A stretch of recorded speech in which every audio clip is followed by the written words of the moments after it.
दोस्तों, आज मेरे साथ हैं प्रोफेसर संजय कुमार, मेरे मित्र और साथ-साथ इस देश के प्रमुख चुनाव शास्त्री। संजय जी ने चुनावी अध्ययन के अंदर एक बिल्कुल नया मुकाम हासिल किया है। कई पुस्तकें लिखी हैं और आप सब लोग उनके चेहरे और आवाज़ से परिचित हैं और विश्लेषण से भी परिचित हैं। वो देश के सभी महत्वपूर्ण चैनलों के ऊपर जाते हैं। नई परख के चैनल में इस प्रकार की चर्चा में एक पॉडकास्ट तो महिला वोटरों के बारे में संजय जी के साथ हम लोगों ने प्रसारित किया था और अभी भी उसके अंश प्रसारित हो रहे हैं नई परख में। लेकिन इस तरीके से चुनाव चर्चा के लिए हम लोग पहली बार मिल रहे हैं। तो स्वागत है संजय जी आपका नई परख के मंच पर। बहुत-बहुत धन्यवाद मुझे और निमंत्रण देने के लिए। तो अब तो चुनाव नतीजे सब सामने आ गए हैं। काफ़ी कुछ हुँ। आंकड़ा वगैरह भी सामने आ गया है। थोड़ा बहुत जो बच रहा है वो भी 3, 4, 5 दिन में और भी सामने आ जाएगा। लेकिन मोटे तौर पे हम लोग एक राय इसके ऊपर बना सकते हैं। तमिलनाडु में मेरी मान्यता ये है कि किसी भी तरह का मीडिया हो, चाहे वो मीडिया हो जो सरकार समर्थक कहा जाता है, वो मीडिया हो जो सरकार का आलोचक कहा जाता है, वो शायद ही ये कह रहा हो कि डीएमके का ग्राफ नीचे जा रहा है इस चुनाव में। सब लोग ये मान के चलते थे और मुझ समेत, मैं अपने बारे में भी कह रहा हूँ, हम लोग ये हुँ, मानते थे कि हुँ। डीएमके किसी न किसी तरीके से चुनाव जीत जाएगी। आगे आने वाले चुनाव में उनके लिए दिक्कतें होंगी, लेकिन ये चुनाव वो जीत जाएगी डीएमके। हम लोग सुपरस्टार विजय की पार्टी जो टीवी के है उसकी दावेदारी को मान रहे थे कि ये दावेदारी अभी शुरू हुई है, अभी परवान चढ़ेगी, इसमें समय लगेगा, बिल्कुल। हुँ, समय लगेगा इस दावेदारी में। हम लोग ये मान रहे थे और इसमें सरकार समर्थक मीडिया और सरकार विरोधी मीडिया, आलोचक मीडिया ये सब लोग एक मत थे। यहाँ तक कि मुझे ये देख के ताज्जुब हुआ कि हिंदू अखबार, जो कि मद्रास से ही निकलता है, जो मैं लगातार बहुत ध्यान से मद्रास के तमिलनाडु के चुनाव, केरल के चुनाव की जानकारी प्राप्त करने के लिए पढ़ता था रोज़। मैंने उसमें भी कहीं नहीं देखा, जो ये बताता हो कि विजय जो हैं वो आगे नए मुख्यमंत्री बनने वाले हैं। हुँ। हिंदू में भी ये बात नहीं निकल के आई। मैंने ऐसा कोई बड़ा विश्लेषण नहीं देखा, कोई ऐसी दावेदारी नहीं देखी। जी, मतलब कहीं भी सबका रुझान यही था कि डीएमके के शासन के साथ समस्याएँ हैं, लेकिन अभी उसकी ताकत को कोई विशेष चुनौती नहीं है। जो हुँ। अन्ना द्रमुक है, वो गिरावट की तरफ है और इनकी अभी शुरुआत हुई है। ये आगे जाके बड़ी ताकत बन सकते हैं, लेकिन अभी तो बहुत दिक्कतें हैं, अभी कहाँ डीएमके को परास्त कर पाएँगे। लेकिन चुनाव नतीजे जो आए, उससे सब लोग एक तरह से देखा जाए, पश्चिम बंगाल में तो हम लोग मान रहे थे कि भाई बड़ी टक्कर है टीएमसी और बीजेपी के बीच में। पॉलिटिकल कॉम्पिटिशन जो है पश्चिम बंगाल में बहुत ज़बरदस्त है। लेकिन तमिलनाडु में तो हम लोग इस तरह का पॉलिटिकल कॉम्पिटिशन भी नहीं मान रहे थे। हुँ। और जो नतीजे आए तो पता चला कि वो तो बहुत आगे हैं सुपरस्टार विजय। जो पारंपरिक दोनों द्रविड़ पार्टियां हैं बहुत आगे हैं। उन्होंने उन्हें अपनी ताकत का जरूर अंदाजा भी रहा होगा, इसलिए उन्होंने बीजेपी से भी समझौता करने से इनकार कर दिया, कांग्रेस से भी समझौता करने से इनकार कर दिया। उन्होंने कहा हम अकेले ही लड़ेंगे और अकेले दम पे वो 100 से ज्यादा 107-8 सीटों पे बढ़त प्राप्त हैं या जीत ली हैं उन्होंने। तो ये तो एक बड़ा बड़ा अनूठा और अद्भुत किस्म का मामला रहा तमिलनाडु का। बिल्कुल, बिल्कुल आपने जिस बात का ज़िक्र किया, मेरी भी सहमति उसमें है। मुझे हम्म, लगता था कि डीएमके चुनाव जीत जाएगी हम्म, और नंबर 2 पर टीवीके रहेगी। हम्म, लेकिन नंबर 2 पर और ये उम्मीद थी कि नंबर 1 और नंबर 2 नंबर 2 रहेंगे, नंबर 3 पर एआईडीएमके रहेगी। हम्म, लेकिन रिज़ल्ट तो बहुत उलट मतलब में बहुत उलटफेर है, टीवीके हम्म, नंबर 1 पर है। अ, हम्म, साफ मुझे लगता है कि अगर हम अर्बन यूथ का देखेंगे वोट आप तमिलनाडु को देखिए दूसरे राज्यों की तुलना में तमिलनाडु ज़्यादा अर्बन है, दूसरे राज्यों की तुलना में लगभग अभी 48-50% अर्बन पॉपुलेशन है। तो हम्म, अर्बन वोटरों के बीच में मुझे लग रहा है टीवीके का अट्रैक्शन बहुत ज़्यादा रहा होगा। ऐसा नहीं है कि इतनी बड़ी पार्टी जब इतना अच्छा प्रदर्शन करती है, हम्म, तो सिर्फ अर्बन वोट मिला होगा, लेकिन डिस्प्रोपोर्शनेटली मुझे लग रहा है हायर सपोर्ट उनको अर्बन इलाकों से मिला और हम्म, यंग वोटरों के बीच में। और मैं क्यों कह रहा हूँ हम्म, कि यंग वोटरों की बात, कि जब काउंटिंग हो रही थी, तो हम देख रहे थे कि शुरुआती दौर में मतलब जब शुरुआत में पोस्टल बैलेट काउंट होते हैं, जैसा हम सबको पता है, हम्म, तो उस वक़्त टीवीके अच्छा करना शुरू कर रही थी। जब हम्म, डीएमके के आंकड़े एकदम शुरुआती रुझान में 9 बजे तक हम्म, डीएमके कोई 70-80 पर थी और टीवीके 20-22 पर थी। हम्म, लेकिन बाद में बहुत तेज़ी से बढ़ा। अब वो पोस्टल वोट किनके होते हैं? पोस्टल वोट यूथ तो बहुत कम पोस्टल वोट का मतलब यूथ से हो नहीं सकता है। पोस्टल वोट वही देते हैं, 2 एक और भी क्राइटेरिया है, अगर आप 85 पर प्लस हैं और आप चाहते हैं कि आप अपना वोट अपने घर पर देंगे, तो इलेक्शन कमीशन आपको सुविधा देती है कि आप जाएँ, इलेक्शन कमीशन आपके घर पर आपका वोट डलवाती है। तो ये दिखता है, कुछ सिग्नल्स मिलते हैं। अभी आंकड़ों का और विश्लेषण करना बाकी है, लेकिन सिग्नल बहुत साफ है कि टीवीके को अर्बन और यूथ वोट बहुत बहुत कस म मतलब बहुत बड़ी संख्या में मिला और दूसरा एक फेस वैल्यू भी है। आपने देखा है पिछले दिनों हमने देखा है कि कोई भी फ़िल्म स्टार हाँ, इतना बड़ा, इतना बढ़िया प्रदर्शन होते हुए तो नहीं देखा कि पहले ही चुनाव में आप सारी पार्टियों और वो ऐसी पार्टियाँ जो सदियों से उस राज्य की राजनीति में अपना दबदबा बनाई हुई है, सबको पीछे छोड़ते हुए आगे निकल जाती है। तो मुझे शायद लगता है एनटी रामाराव ने आंध्र प्रदेश में ऐसा कर दिखाया था। हाँ, पुरानी बात हो गई हम्म, लेकिन आज के दौर की मैं राजनीति को कह रहा हूँ, अगर हम पिछले 20-30 साल की राजनीति को देखें, तो ऐसा होते हुए दिखा नहीं। अगर आप दूसरे एक्टर्स को देखें जिन्होंने पार्टी बनाई, चाहे चाहे हम कमल हसन की बात करें, चाहे चिरंजीवी की बात करें, चाहे दूसरे और कुछ फ़िल्म स्टार हैं जिन्होंने अपनी पार्टी बनाने की कोशिश की। पवन हम्म, कल्याण आंध्रा की राजनीति में हैं, डिप्टी चीफ मिनिस्टर हैं, लेकिन उतना बड़ा सक्सेस नहीं है, जितना बड़ा इनका है। तो कुछ आश्चर्य तो है, कुछ अचंभित करने वाले नतीजे तो हैं, लेकिन ऐसा नहीं है जिसका ये कह सकते हैं कि बिल्कुल ही किसी को अंदाज़ नहीं था। ये अंदाज़ तो था कि अच्छा करेगी प्रदर्शन, लेकिन इतना बढ़िया प्रदर्शन करते हुए बहुत कम लोगों ने अंदाज़ किया था। नहीं तो जो प्रदर्शन है टीवी का सुपरस्टार विजय का, हाँ, तो आपको क्या लगता है कि जो पहले से जमी हुई पार्टियां होती हैं, वो आमतौर पर हम लोग वोटिंग बिहेवियर जिसके कि आप स्कॉलर हैं, विद्वान हैं, इसलिए उस सिलसिला में कि जो लोग पहले से जमी हुई पार्टियां हैं, तो उनके प्रति देखा गया है कि जब जनता में कुछ अनमनापन आ जाता है, हुँ, जैसे कि पंजाब में था अकाली दल और कांग्रेस इन सब के प्रति एक अनमनापन जनता में था। तो वो जनता लगातार ढूँढ रही थी कोई विकल्प, उसे आम आदमी पार्टी मिल गई, उसने आम आदमी पार्टी को धुआँधार तरीके से जिता दिया। हुँ, दिल्ली में भी भाजपा और कांग्रेस का जो टू पार्टी सिस्टम था, उसके प्रति भी एक अनमनापन था। उसमें फिर आम आदमी पार्टी को एक नहीं बल्कि 2-2 बार बहुत धुआँधार तरीके से जनता जनता ने जिताया। तो आपको लगता है कि द्रविड़ पार्टियों के साथ में एआईडीएमके बनाम डीएमके का जो एक बाइनरी थी चल रही थी, जो टू पार्टी सिस्टम चल रहा था, तो उसके प्रति एक जनता में उकताहट थी और इस बार उन्होंने जब उनको उनको विकल्प दिखाई दिया, तो उन्होंने उनको पूरी तरीके से कूड़ेदान में तो नहीं फेंका, लेकिन कूड़ेदान की तरफ धकेल दिया उन्होंने। जी। देखिए, मुझे लगता है एस्टेब्लिश्ड पार्टियों के लिए एक संदेश है। आपने जिस बात का ज़िक्र किया हुँ, कि देखें, दोनों द्रविड़ पार्टियाँ एआईडीएमके एक तरफ और डीएमके दूसरी तरफ, हुँ, बहुत सदियों सदियों से एस्टेब्लिश्ड पार्टी थी। हुँ, लेकिन जैसे ही उन्हें एक नया अल्टरनेटिव दिखता है और प्रॉमिसिंग अल्टरनेटिव था उनके लिए, हुँ, उस प्रॉमिसिंग अल्टरनेटिव के साथ और एक हुँ, फेस भी था, एक रिकॉग्नाइज्ड फेस है, उसके हुँ, साथ जनता ने जाना स्वीकार किया। हुँ, आपने आम आदमी पार्टी का ज़िक्र किया, हाल ही में मतलब पिछले 1 दशक में हमने देखा आम आदमी पार्टी का सक्सेस दिल्ली में और जब वो पंजाब जाती है, पहले चुनाव में उन्हें उतना सक्सेस नहीं मिलता। लेकिन जैसे ही एक वायबल अल्टरनेटिव दिखती है जनता को, तो अकालियों को छोड़, कांग्रेस को छोड़, उन्होंने ज़बरदस्त रूप से वोट दिया आम आदमी पार्टी के लिए। संदेश बहुत साफ है। अगर एक वायबल अल्टरनेटिव दिखता है और एस्टेब्लिश्ड पार्टियों से लोगों की नाराज़गी हो गई है, तो वायबल अल्टरनेटिव के सक्सेस के चांसेज़ हैं। हुँ, लेकिन मैं बार-बार कह रहा हूँ वायबल अल्टरनेटिव। लोगों को ये दिखना चाहिए कि पार्टी सरकार बनाने की स्थिति में है और वो पार्टी जिस और उसके जो नेता हैं, वो जनता को भरोसा दिला सकते हैं। अगर हम अरविंद केजरीवाल की बात करें तो उस समय निश्चित रूप से उनके चेहरे पर लोगों को भरोसा था, लगता था कि ये व्यक्ति कुछ परिवर्तन लाएगा और यही बात अभी हमने विजय के साथ देखा, जो तमिलनाडु में हुआ। तो इस तरह का एक माहौल मुझे लगता है कई राज्यों में बनता हुआ दिख सकता है कि एस्टेब्लिश्ड पार्टियाँ हैं, लगातार सरकारें 2 पार्टियों के बीच बन रही है या 2 अलायंसेस के बीच में, उनको अगर एक अच्छा विकल्प मिलेगा, तो शायद जनता उसके साथ जाना पसंद कर सकती है।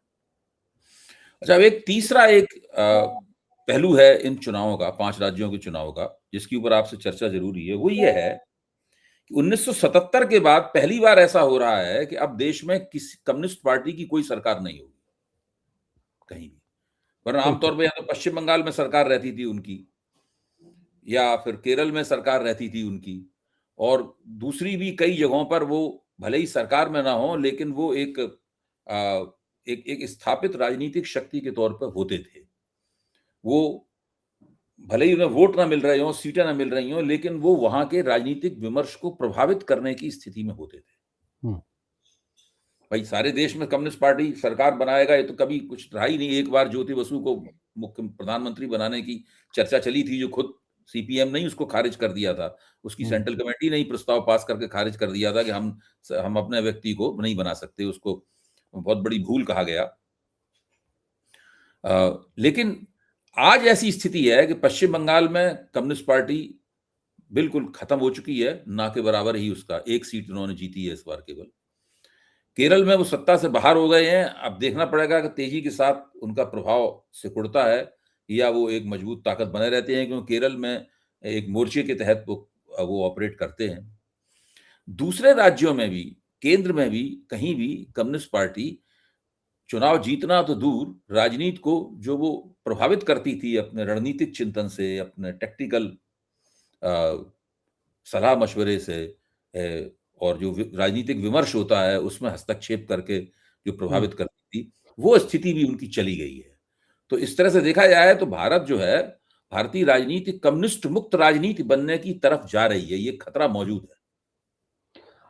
बिल्कुल आपने जो सवाल पूछा और उसमें विश्लेषण भी शामिल है।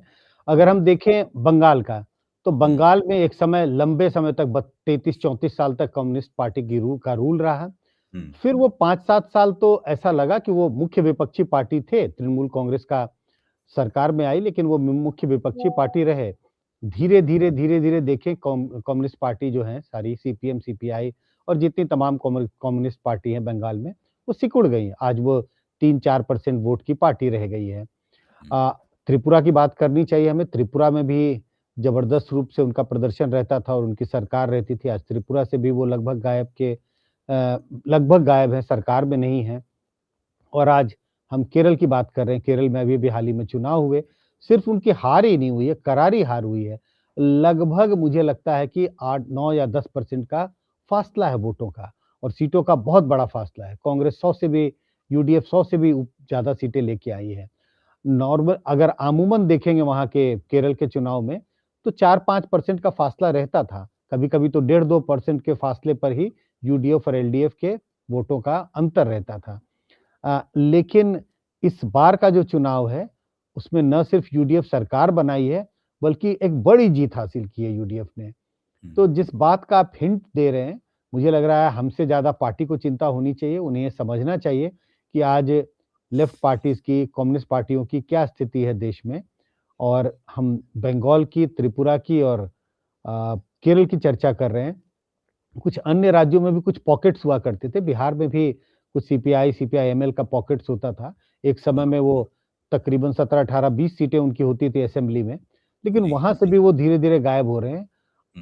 अन्य राज्यों में भी कहीं-कहीं मध्य प्रदेश के 1-2 सीटें वो जीतते थे, हरियाणा, राजस्थान में 1-2 सीटें जीतते थे। कुछ ऐसे पॉकेट्स होते थे। तमिलनाडु में भी कुछ उनके पॉकेट्स हैं। लेकिन धीरे-धीरे हर जगह से लेफ्ट पार्टीज़ गायब हो रही है, और मुझे लगता है ये समय है इंट्रोस्पेक्शन का। और आज जिस दिन हम बात कर रहे हैं, 5 मई का आज दिन है, और 5 मई कार्ल मार्क्स का जन्मदिन है। जिस दिन हम चर्चा कर रहे हैं कम्युनिस्ट पार्टी की, और जिसके विचारधारा पे वो पार्टी बनी है, एक तरह से चलती है, उस दिन पार्टी की स्थिति आ चुकी है। अच्छा, अब आखिरी में हम लोग इस चर्चा के बिल्कुल आखिरी दौर में पहुंचते जा रहे हैं। तो जो पूरे चुनाव परिणाम हमारे सामने हैं, उसमें दिखाई पड़ता है कि अब भारतीय जनता पार्टी के सामने एकमात्र मोर्चा रह गया है, वो है दक्षिण भारत का। दक्षिण भारत में भी उसके फुटप्रिंट्स हैं। जैसे तेलंगाना में उसके पास फुटप्रिंट हैं, कि कर्नाटक में तो 2 बार वो सरकार भी बना चुकी है और प्रमुख विपक्षी दल है। इसके साथ में पुडुचेरी में वो सरकार बनाने की स्थिति में हैं। और तो ये अब रह जाता है तमिलनाडु और केरल। तो तमिलनाडु और केरल को छोड़कर शायद अब ऐसा कोई इलाका नहीं है इस देश में जहां भारतीय जनता पार्टी मजबूती के साथ मौजूद ना हो, सरकार में ना हो, या सरकार बनाने के बनाने की दावेदार न हो। तो इससे क्या लगता है कि भारत क्या भाजपा उसी स्थिति में पहुंचती जा रही है जो आजादी के बाद कम से कम 2 दशक तक भारतीय 60 के दशक के अंत तक कांग्रेस थी? लगभग आपने जिस बात का ज़िक्र किया, याद कीजिए जब 2014 में केंद्र में बीजेपी की सरकार बनती है, बीजेपी के नेतृत्व में एनडीए गठबंधन की सरकार बनती है, उस वक़्त बीजेपी और उसके सहयोगियों की सरकार 7 राज्यों में थी और हुँ, कांग्रेस की सरकार लगभग 14 या 15 राज्यों में थी, कांग्रेस और उसके सहयोगियों की और जो रीजनल पार्टी थी, उनकी सरकारें 7 राज्यों में थी। आज की स्थिति क्या है? अगर हम असम्पशन ये है कि केरल में अब सरकार बन गई है यूडीएफ की। आज बीजेपी और उसके सहयोगियों की सरकार 22 राज्यों में है। हुँ, कांग्रेस की सरकार 6 या 7 राज्यों में है और जो अदर पार्टी हैं, जो रीजनल पार्टी है, उनकी सरकार 3 जगहों पर आपको दिखाई पड़ेगी। अगर मत प्रतिशत के हिसाब से अगर पॉपुलेशन के हिसाब से देखें, तो लगभग 76, 77, 78% पॉपुलेशन जो है देश का, वहाँ पर बीजेपी की सरकार है। तो जिसका आप ज़िक्र कर रहे हैं, राज्य भर आपने बताया, तमिलनाडु अभी अछूता है, केरल अछूता है। केरल में भी अगर आप देखें पिछले 2-3 विधानसभा के चुनाव को, तो उनका वोट प्रतिशत बढ़ डबल डिजिट्स में है। पिछली बार 15-16% था, इस बार अभी देखना पड़ेगा, शायद इस बार भी उन्हें 14 या हुँ, 15% वोट मिले होंगे। तमिलनाडु में अभी उन्हें सक्सेस सक्सेस नहीं मिला है। तो ये 2-3 राज्य हैं जहाँ पर बीजेपी ना तो रूलिंग पार्टी है, ना विपक्ष में कोई मजबूत हैसियत है उनकी, लेकिन धीरे-धीरे पाँव जमाने की कोशिश हो रही है। मुझे लग रहा है केरल एक ऐसा राज्य है जहाँ पर वो पूरी तरह से कोशिश करेंगे कि वो अपने पैर पसारें। इस बार भी कोशिश रही बीजेपी की, लेकिन इस बार उनको सफलता नहीं मिली। लेकिन 2024 लोकसभा चुनाव को में आइए, 2000 के लोकसभा चुनाव में बीजेपी ने अच्छा प्रदर्शन किया वहाँ, उन्होंने अपना खाता खोला और जो तिरुवनंतपुरम की म्युनिसिपैलिटी है, वहाँ पर भी उनका प्रदर्शन जब लोकल बॉडी इलेक्शंस हुए थे, वहाँ पर भी उनका प्रदर्शन बहुत अच्छा रहा था। तो छाप तो उन्होंने अपनी बना ली है, छोड़ी है केरल में और मुझे लगता है आने वाले समय में क्योंकि अगर हम बंगाल से कंपैरिज़न करें, तो 2011 के चुनाव को देखें, तो जो बीजेपी की स्थिति बंगाल में 2011 में थी और उसके बाद 16 और उसके बाद 21। तो आप देखिए कितना लंबा सफ़र तय किया बीजेपी ने, 2026 में एक लंबी छलांग लगाई है। तो केरल में इसकी संभावना बनती है, मुझे लगता है इसकी के संभावना बनी रहेगी केरल में, वहाँ भी लंबे समय तक आपको 2 अलायंसेस के बीच में गवर्नमेंट बदलती रही है, एक तरफ यूडीएफ है, तो दूसरी तरफ एलडीएफ है। हाँ, अगर सबसे मुश्किल मुझे लगता है इस वक़्त, तो इस वक़्त है तमिलनाडु। क्योंकि तमिलनाडु में अगर थर्ड अल्टरनेटिव की एक उम्मीद भी थी या जिज्ञासा थी लोगों के बीच में, उस गैप को टीवीके ने फुलफिल किया इस वक़्त। तो इसके बाद भी लोगों की कोई नई मतलब लोगों की ऐसी उम्मीद होगी कि कोई नई पार्टी आए, जो इस गैप को फिल करे। तो हुँ, उसमें मुझे लगता है समय है क्योंकि अभी ये नई पार्टी आई है, सरकार इनकी बनेगी, 5 साल लोग इन्हें टेस्ट करने की कोशिश करेंगे। अगर हम दक्षिण के एक और राज्य की बात करें तेलंगाना, हुँ, लोकसभा के चुनाव में बीजेपी का प्रदर्शन बहुत अच्छा रहा था। विधानसभा में भले ही वो तीसरे नंबर पे चले गए थे, लेकिन लोकसभा में वो नंबर 2 पर थे। तो लोकसभा में बहुत अच्छा प्रदर्शन था। तो वो भी क्या सिग्नल है? सिग्नल ये है कि बीजेपी तेलंगाना में भी दरवाजे खटखटा रही है। आने वाले समय में बीजेपी के विस्तार होने की पूरी-पूरी संभावना दिखाई पड़ती है तेलंगाना में। तो अगर इस नज़रिए से देखें और अगर हमें पंजाब को नहीं भूलना चाहिए, हम दक्षिण की बात कर रहे हैं, पंजाब को नहीं भूलना चाहिए। पंजाब में अ, भले ही बीजेपी एक छोटी पार्टी है, रही है अभी तक अ जो अकाली दल है उनके साथ उनका गठबंधन रहा, लेकिन अकाली दल की स्थिति बहुत खराब रही पिछले चुनाव में, कांग्रेस की भी स्थिति कोई अच्छी नहीं है और जिस तरह से आम आदमी पार्टी के नेता छोड़कर अब बीजेपी में आए हैं, अगले साल चुनाव है, मुझे लगता है कि बीजेपी पंजाब में भी अ, एक तो पुरजोर तरीके से चुनाव लड़ेगी और हो सकता है कि कुछ करिश्मा कर दिखाए। पश्चिम बंगाल में मेरी अपनी समझ ये है कि 2 कारण हैं जिनकी वजह से ममता बनर्जी ये चुनाव इतनी बुरी तरीके से हार गईं। आपका अवलोकन अपेक्षित होगा उन दोनों कारणों के ऊपर। निश्चित रूप से ममता बनर्जी के खिलाफ एंटी इनकम्बेंसी थी, यानी सरकार विरोधी भावना काफी थी। 15 साल में काफी जमा हो गई थी भावना वो, इसमें कोई शक की बात नहीं है। हर तरह का सबूत, प्रमाण इसका मिलता है कि ऐसी थी भावना उसमें। लेकिन उस भावना को सरकार बदलने की भावना में किस तरह परिवर्तित किया गया, वो एक महत्वपूर्ण, उस चीज को हमें और आपको मिलकर डिकोड करना है। एंटी इनकम्बेंसी बहुत लोग पार्टियों के खिलाफ होती है, लेकिन फिर भी वो चुनाव जीत जाती हैं या बहुत अच्छा प्रदर्शन करती हैं। भले मान लो हार भी जाएं, तब भी उनका प्रदर्शन बहुत अच्छा होता है। यहाँ पर क्या है कि ममता बनर्जी के ऊपर बहुत बड़ा आघात हुआ है। अच्छा, तो उसका एक कारण ये समझ में आता है कि जो 27,15,000 वोट जो कि त्रिशंकु बना दिए गए, ना तो उनके बारे में ये कहा गया कि वो वोट डालने योग्य हैं, ना ये कहा गया कि अयोग्य हैं, लेकिन वो वोट नहीं डाल सकते क्योंकि एक तार्किक विसंगति या लॉजिकल डिस्क्रिपेंसी की वजह से उनको नहीं बताया जा सकता कि वो वोट डालने योग्य हैं या नहीं है। तो वो एक बड़ा कारण है। और ये पूरे बंगाल का जो मतदाताओं का प्रतिशत है, उसमें करीब 4-4.25% करीब बैठता है, ऐसा मोटे तौर पर। और यही अंतर है टीएमसी और भारतीय जनता पार्टी के बीच वोट प्रतिशत का, मोटे तौर पर 4.2, 4.3%, यही अंतर है। तो पहला सवाल मेरा यह है कि क्या ये अंतर जो है, जो दोनों बातें मिलती हैं आपस में, 27,15,000 वोट भी उतना ही प्रतिशत है जितना प्रतिशत इन दोनों के बीच का अंतर है। कोई नहीं कह सकता कि 27,15,000 वोट सारे के सारे टीएमसी समर्थक ही थे। लेकिन कुछ ना कुछ तो ऐसा हुआ है जिससे ये दोनों चीजें एक सी दिखाई पड़ती हैं। और किसी राज्य में जो एसआईआर हुई है, वहां पे लॉजिकल डिस्क्रिपेंसी वाली कैटेगरी नहीं आई।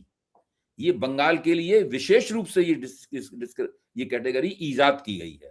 तो इसके पीछे कुछ ना कुछ एक कोई मकसद भी रहा होगा। एक तो ये कारण है जो महत्वपूर्ण कारण समझ में आता है। दूसरा महत्वपूर्ण कारण ये समझ में आता है कि भारतीय जनता पार्टी को बहुत बड़े पैमाने पर सांप्रदायिक ध्रुवीकरण करने वाला चुनाव प्रचार करने का मौका मिला। उसमें कोई किसी किस्म की कोई रोक टोक नहीं हुई। इसकी वजह से यहां तक कि मुसलमान बहुल इलाकों में भी एक सांप्रदायिक ध्रुवीकरण हुआ। ममता बनर्जी ने वहां भी सीटें खोई और कम से कम 10 सीटें ऐसी हैं जो कि 5 भाजपा ने जीत ली और 5 जो है वो गैर टीएमसी उम्मीदवारों ने जीती। तो मुस्लिम क्षेत्रों में भी ममता बनर्जी की जो मजबूत पकड़ थी, वो पकड़ भी बिखर गई, वो भी कमजोर हुई। और सारे प्रदेश में जो हिंदू कंसोलिडेशन हुआ, उस कंसोलिडेशन के कारण जो एंटी इनकम्बेंसी थी, वो उसको और धार मिली और वो सरकार परिवर्तन के मुकाम तक पहुंच गई। मतलब ये मेरा दृष्टिकोण है। आपका दृष्टिकोण इसमें क्या है? 2-3 चीजें हैं। पहली बात, जो आप 27 लाख वोटरों के बारे में चर्चा कर रहे हैं और आपने कहा कि तृणमूल कांग्रेस और बीजेपी के पार्ट्स में वोटों का अंतर लगभग 4-4.5% है। मुझे लगता है अगर आंकड़ों को देखें तो दोनों में वोटों का अंतर करीब 8, साढ़े 8, 9% है, ये 4% नहीं है। तो सीधा-सीधा ये अर्थ निकालना कि वो 27 लाख वोटर होंगे, और आपने उसका जिक्र किया कि वो सीख सकते हैं। लेकिन अभय जी, कई ऐसी कंस्टिट्यूएंसी हैं जहां आप देखेंगे, हालांकि आंकड़ों का विश्लेषण करने के कुछ समय लगेगा, लोग कर रहे हैं और कुछ आंकड़ों का जिक्र भी किया गया, कि आप बहुत सारी ऐसी कंस्टिट्यूएंसी देखेंगे जहां पर एसआईआर के जब ये डिलीशन हुआ, वो उसकी संख्या बहुत ज्यादा थी, लेकिन उन कंस्टिट्यूएंसी में तृणमूल जीत के आती है और जीतती ही नहीं है, उनके जीत का अंतर भी पहले से बड़ा हो जाता है। तो ये बहुत सिंपलिस्टिक है। इस तरह से ये प्रतीत, मतलब इस तरह का एक नैरेटिव बनाना, मतलब इस तरह का एक विश्लेषण करना कि वो 27 लाख हैं, वही कट गए और वही अंतर है और इसी के लिए हार जीत का जो आपको अंतर दिखाई पड़ता है। निश्चित रूप से स्ट्रॉन्ग एंटी इनकम्बेंसी थी, और आपने जिस बात का जिक्र किया कि स्ट्रॉन्ग एंटी इनकम्बेंसी होती फिर भी सरकारें जीतती हैं अन्य कारणों से, लेकिन कितनी स्ट्रॉन्ग थी अगर ये देखेंगे तो मुझे लगता है कि काफी स्ट्रॉन्ग एंटी इनकम्बेंसी थी। और उसका कारण जो कारण है, मुझे लग रहा है कि वो, आप अगर बंगाल जाएं, गए होंगे आप चुनाव के दौरान, तो आप देखेंगे लोग, वो एक शब्द का इस्तेमाल होता था, कटमनी। कि आप बंगाल में कोई भी काम कराना चाहें, तो आप वो जो तृणमूल कांग्रेस का जो पूरा नेटवर्क है, उसके थ्रू आपको चीज़ें करनी पड़ती हैं। तो ये जो एक तरह का जो एवरीडे लाइफ में जो दिक्कतें मतलब एवरीडे लाइफ आपके लिए ईज़ी नहीं है, नॉट इन टर्म्स ऑफ मैं ये कह रहा हूँ बिजली, पानी, सड़क की बात नहीं कर रहा। लेकिन ये जो लॉ एंड ऑर्डर जिसको हम लॉ एंड ऑर्डर कहते हैं कि जो पार्टी के जो छोटे कार्यकर्ता होते हैं, ज़मीनी कार्यकर्ता अ, वहाँ पर लोगों को बहुत दिक्कतें आने लगी थी और जब 15 साल का शासन हो गया था, तो मनोबल भी और बढ़ जाता है। तो कुल मिलाकर के महिला सेफ्टी सिक्योरिटी का मुद्दा ये ज़रूर है, हम कह सकते हैं कि 1-2 घटनाएँ हुई, 4 घटनाएँ हुई, 5 घटनाएँ हुई, लेकिन कई बार वो होता है एक सिंबॉलिक होता है। ऐसा नहीं है कि अलग-अलग शहरों में, अलग-अलग राज्यों में ऐसी घटनाएँ नहीं होती हैं, लेकिन नैरेटिव क्या बनता है? दिल्ली में आपको याद है एक समय में एक बड़ी घटना हुई थी निर्भया कांड, लेकिन ऐसा तो नहीं कि निर्भया कांड के ना तो पहले ना बाद में कोई घटना हुई, लेकिन निर्भया कांड कितनी बड़ी घटना बनी और कितना बड़ा नैरेटिव बना। उसी तरह से जो आरजी कार का जो घटना आरजी कार हॉस्पिटल की जो घटना है, वो एक बड़ा नैरेटिव बना।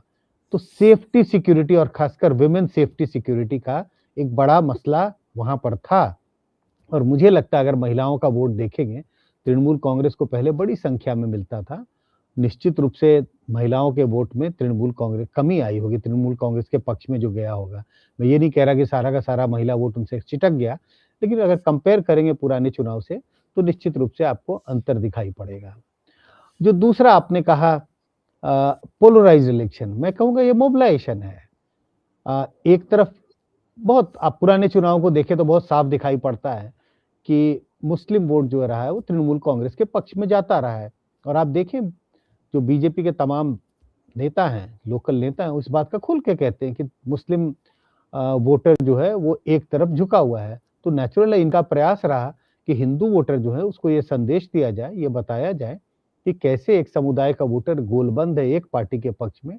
तो ये ज़रूरत है, ये आवश्यकता है, समय की माँग है कि हिंदू वोटर भी हमारे बीजेपी के पक्ष में पोलराइज़्ड हों। तो इस तरह की जो मोबिलाइजेशन की जो स्ट्रैटेजी रही है, जो रिज़ल्ट है वो बताता है कहीं न कहीं सफलता मिली है बीजेपी को इसमें। बहुत-बहुत धन्यवाद संजय जी। हम लोगों ने पाँचों राज्यों के चुनाव नतीजों पे गौर किया और उससे राष्ट्रीय स्तर पर जो नई प्रवृत्तियाँ पैदा हो रही हैं ख़ास तौर से दलीय प्रणाली के लिए और मतदाता व्यवहार के लिए थोड़ा उनके ऊपर भी उँगली रखने की कोशिश की। हम लोग जल्दी ही इसी तरह के मसलों पर चर्चा करने के लिए एक बार फिर मिलेंगे। बहुत-बहुत धन्यवाद संजय जी।